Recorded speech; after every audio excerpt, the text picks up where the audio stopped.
ونستعينه ونستغفره ونعوذ بالله من شرور أنفسنا ومن سيئات أعمالنا من يهده الله فلا مضل له ومن يضلل فلا هادي له وأشهد أن لا إله إلا الله وحده لا شريك له وأشهد أن محمدا عبده ورسوله أما بعد فإن خير الحديث كتاب الله وخير الهدي هدي محمد صلى الله عليه وعلى آله وسلم وشر الأمور محدثاتها وكل محدثة بدعة وكل بدعة ضلالة وكل ضلالة في النار.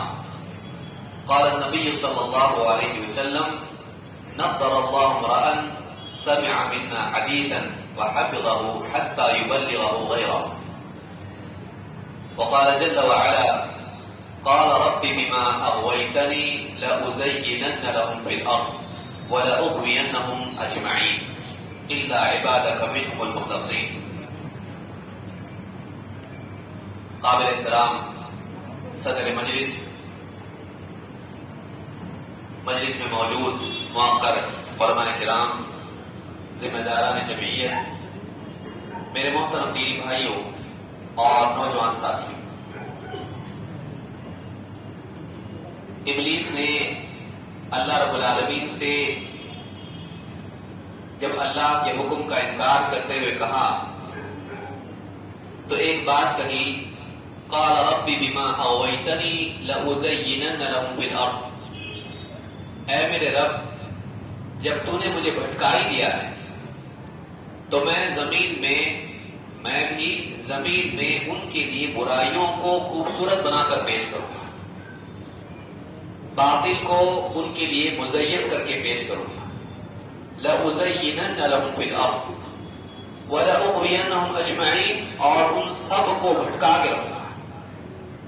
إِلَّا عِبَادَكَ مِنْهُمُ الْمُخْلَصِينَ، ہاں مگر تیرے کچھ چنے ہوئے منتخب بچائے ہوئے بندوں کو چھوڑ کر.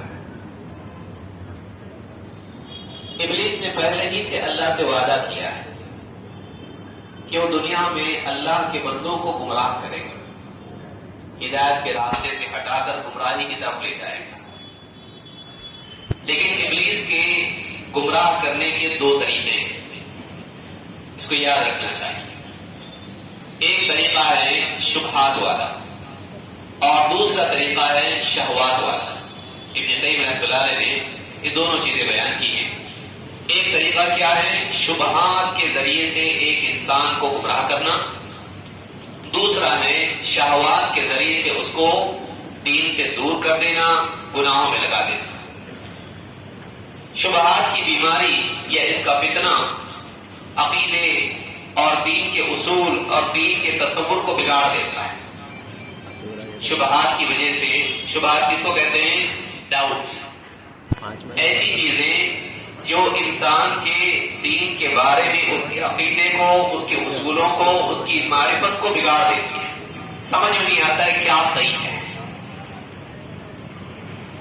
کبھی اللہ کے بارے میں شبہ میں ڈال دینا، کبھی قرآن کے بارے میں، کبھی رسول اکرم صلی اللہ علیہ وسلم کی شخصیت کے بارے میں انسان کے دل میں ڈاؤٹس پیدا کر دینا، کبھی سنت اور بدعت کے بیچ میں انسان کو کنفیوز کر دینا، حق اور باطل میں کنفیوز کر دینا. شیطان انسان کے دل میں وسوسے ڈال کر دین کے معاملے اسے ڈاؤٹس میں مبتلا کر دیتا ہے. تو ایک فتنہ ہے شبہات کا. یہ عام طور سے علمی اعتبار سے ہوتا ہے، علم میں خلل پیدا کر دینا، حق کی معرفت میں خلل پیدا کر دینا. دوسرا فتنہ کیا ہے؟ دوسرا راستہ کیا ہے؟ شہوات کا فتنہ. انسان لذتوں کا طالب ہے، راحتوں کا طالب ہے. ان لذتوں کو اس کے سامنے مزین کر کے ان لذتوں کی طرف جو حرام ہے انسان کو کھینچنا، انسان کو دنیاوی لذتوں کی طرف کھینچ کر اسے حرام میں لے جانا. اسی کے نتیجے میں سارے گناہ وجود میں آتے ہیں: شراب، جوا، زنا، چوری، جھوٹ، دھوکہ، ربا، غصب اور اس طرح کی جتنی برائیاں ہیں، ظلم. انسان لذتیں چاہتا ہے، راحتیں چاہتا ہے، لذت و راحت کی طلب انسان کو کمزور بناتی ہے۔ شیطان اسی کمزوری کا استعمال کر کے ان برائیوں کو اس کے لیے مزین کرتا ہے۔ باطل کو حق بنا کر پیش کرنا اور حرام کو مرغوب بنا کر پیش کرنا یہ شیطان کا طریقہ ہے۔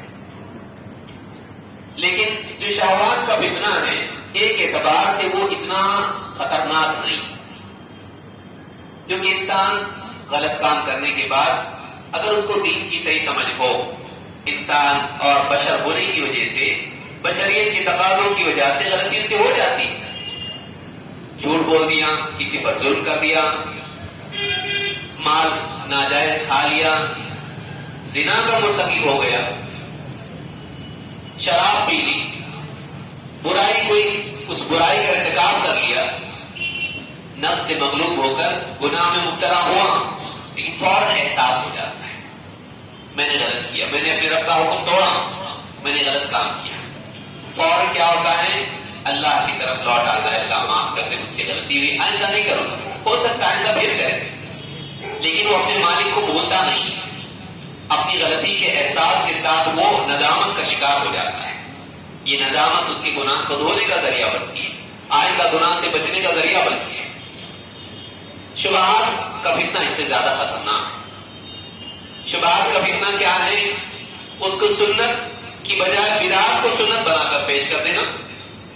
اب ایسا آدمی بے دینی کو دین سمجھتا ہے اور پھر اسی پر چلتا رہتا ہے، ثواب کی نیت رکھتا ہے۔ ایسا آدمی توبہ کرتا ہے نہیں۔ جس کام کو کر رہا ہے اسے حق سمجھ کے کر رہا ہے، وہ توبہ کیوں کرے گا؟ وہ اور زیادہ اس پر ڈٹنے کی کوشش کرتا ہے، اس میں اور زیادہ اضافہ ہوتا چلا جاتا ہے۔ یا پھر کسی انسان کو دین کے بارے میں شک میں ڈال دینا، پھر ایسا انسان رات دن پریشان ہو جاتا ہے، سمجھ میں نہیں آتا ہے کیا صحیح ہے۔ یہ شک دھیرے دھیرے انکار کی طرف لے جاتا ہے اور آدمی پورے دین کا انکار کر دیتا ہے۔ شبہات کا فتنہ انسان کو یا تو دین سے سرے سے محروم کر دیتا ہے، اس کو مرتد بنا دیتا ہے، اس کو کافر مشرک بنا دیتا ہے، یا پھر دین کے نام پر اس کو بے دینی پر چلتے رہنے کی دعوت دیتا ہے۔ یا تو سرے سے دین کو کھو دے گا، شک میں پڑ گیا۔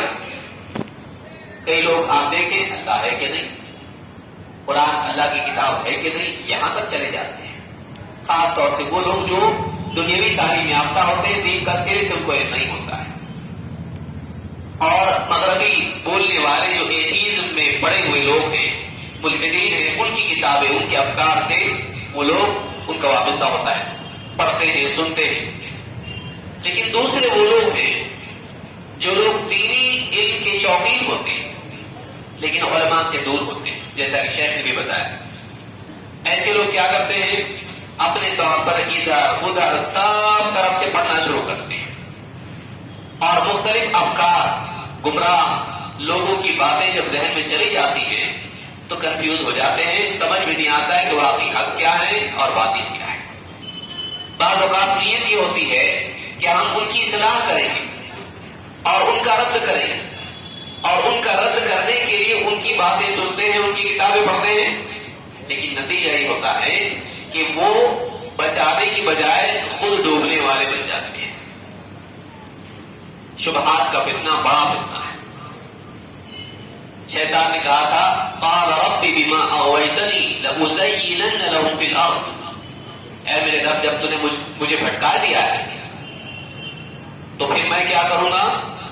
میں زمین میں جا کر تیرے بندوں کے لیے لازینن لهم فی الارض، زمین میں ان کے لیے میں گمراہیوں کو خوشنما بنا کر پیش کروں گا، برائی کو بھلائی بنا کر پیش کروں گا، وَلَأُغْوِيَنَّهُمْ أَجْمَعِينَ، اور اس طرح میں تیرے سارے بندوں کو بھٹکا کے چھوڑوں گا، إِلَّا عِبَادَكَ مِنْهُمُ الْمُخْلَصِينَ، حالانکہ تیرے کچھ خاص بندے جو تیرے چنے ہوئے منتخب بندے ہیں، مخلص چنا ہوا، ایسے بندوں کو چھوڑ کے باقی سارے بندے میری دعوت کا شکار ہو جائیں گے۔